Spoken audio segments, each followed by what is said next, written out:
This year's Singapore International Festival of Arts is enticing people with performances as early as 6:30 in the morning and ones that end as late as midnight. The festival begins in the second half of May and invites people to take part in different experiences to discover the impact of the arts. One act taking part for the first time, an interactive celebration of Singapore's most loved dishes through puppetry, music and theatre. The thing about Makan culture is that we're inviting them, we're giving them a coupon to tapao hawker food and watch the show, so it's a very different dinner theatre experience. And at the same time, we're going to get them to co-create the story with us. We'll be getting audience feedback, we'll be getting audience memories, and we're going to involve that as part of the show.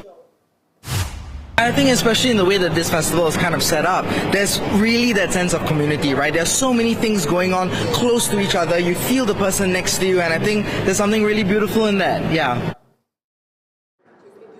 Will be part of the performances at Festival Village, which is making a return. At Empress Lawn, people can enjoy performances, interactive installations, and parades. I think everyone is talking about the very fact that the Festival Village is back. I mean, the Festival Village has always been the signature outdoor festival. We're creating the outdoor festival where 95% of the programming is mostly free. So we are trying to get all types of people, even people who might feel a bit like the arts may not be for them, but they feel that, oh, let's try it out. And we have Chong Tze Chien with us in studio to tell us more on what people can expect from this year's festival. Tze Chien, welcome to the studio. Thank you. Well, this is your debut year as festival director, and you'll be taking over for about 3 years. Yes. So what's your vision coming on? I think what's interesting in my anniversary arc is the fact that 2027 will be the Singapore's 50th anniversary for the Singapore International Festival of Arts. So what I'm trying to do is to build the idea of looking back to look forward. So this year, the first one is the Act 1 of a longer story about celebrating the milestones and all the things that we love about the Singapore Arts Festival. Yeah, so it's starting with strong roots, so to speak. Yeah. So you have a 3-year arc, and the tagline here is "Let's play." Yes. So what does play mean to you, and how is that going to translate into the offerings at the festival? Actually, the idea of play is something that I actually borrowed from the late Mr. Koh Pao Kun, the doyen of Singapore theatre. He once told me that in order for you to embark on a serious thing like theatre, you must learn how to play. And that for me has always made an impact on me. And I always thought that the idea of play kept me thinking about how do I stay curious about my art making process. And as an audience, as a theatre practitioner, and also as a performer, I think that's what we're all trying to do, which is how do we empower the imagination through the notion of play. And hence, I wanted to kind of label this entire festival as a call to action to get people to discover the arts via play. And speaking of that call to action, you have 5 pillars, right? These 5 programming pillars: the festival stage, the village, as you were mentioning earlier, the playground, the house, and late nights. What can we expect from all these stages? I was half joking with my team that we are almost running 3 festivals in one, 3.5 really. So, of course, the festival stage is all the indoor performances. That is the festival stage. That's something that we are all very familiar with. Festival Village is the outdoor component, the outdoor festival. Then we have the festival playground, which is the roving festival.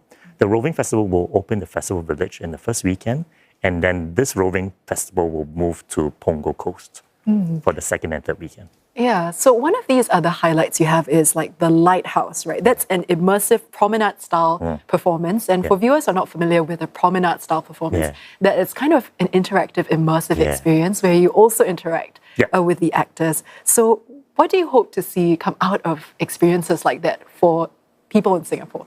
I think it's akin to having a pop-up experience where there's a special menu. And I think what the festival is good at doing is to curate and co-create these special menu performances.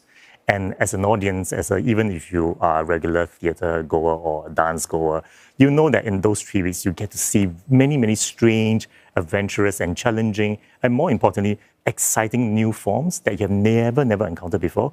And that's what the festival is curating, and to create that experience. And I think a lot of this year's programming is a lot of high on interactivity.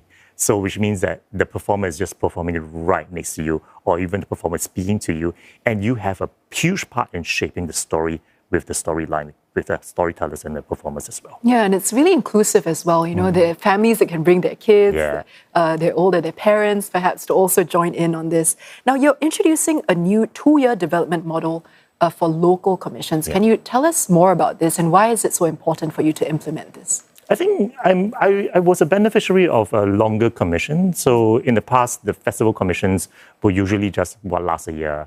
But in my last festival experience as an artist, I had 3 years to develop a work, which is actually the norm for any artist in any part of the world. But in Singapore, we tend to rush things a bit. We tend to microwave our productions in that way. So the festival has the resources and also the foresight to create these spaces for artists to fully develop their work over a number of years.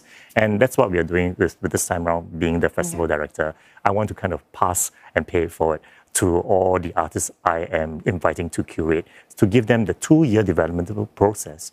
In the first year, a lot of the works at the festival village will actually be their first year milestone, where they will finish creating a work in the finished work.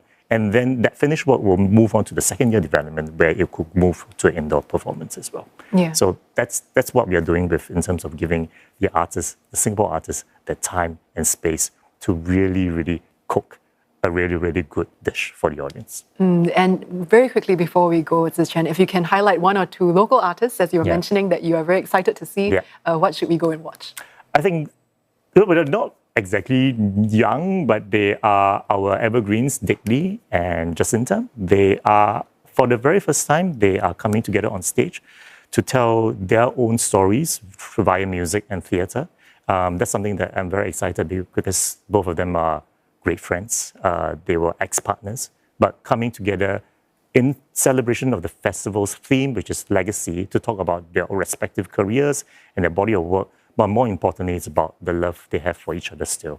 And I think it'll be a very, very moving experience for audiences and for lovers of music, theatre, and pop. A great way for local audiences to pay tribute to our veterans as well. Exactly. Well, Tze Chien, thank you so much for coming in and sharing about the festival. I've been chatting with Chong Tze Chien, who is the new festival director for this year's Singapore International Festival of Arts.